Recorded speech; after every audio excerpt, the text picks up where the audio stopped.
ರಕ್ಷಣಾ ಸಂಶೋಧನೆ ಮತ್ತು ಅಭಿವೃದ್ಧಿ ಸಂಸ್ಥೆ ಡಿಆರ್ಡಿಒ ಚಾಂದಿಪುರದ ಇಂಟಿಗ್ರೇಟೆಡ್ ಟೆಸ್ಟ್ ರೇಂಜ್ನಲ್ಲಿ ಪಿನಾಕ ಲಾಂಗ್ ರೇಂಜ್ ಗೈಡೆಡ್ ರಾಕೆಟ್ನ ಮೊದಲ ಹಾರಾಟ ಪರೀಕ್ಷೆಯನ್ನು ಯಶಸ್ವಿಯಾಗಿ ನಡೆಸಿದೆ.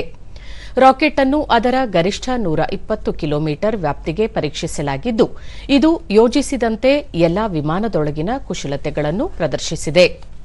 ಲಾಂಗ್ ರೇಂಜ್ ಗೈಡೆಡ್ ರಾಕೆಟ್ ಪಠ್ಯಪುಸ್ತಕದ ನಿಖರತೆಯೊಂದಿಗೆ ಗುರಿಯ ಮೇಲೆ ಪರಿಣಾಮ ಬೀರಿದೆ.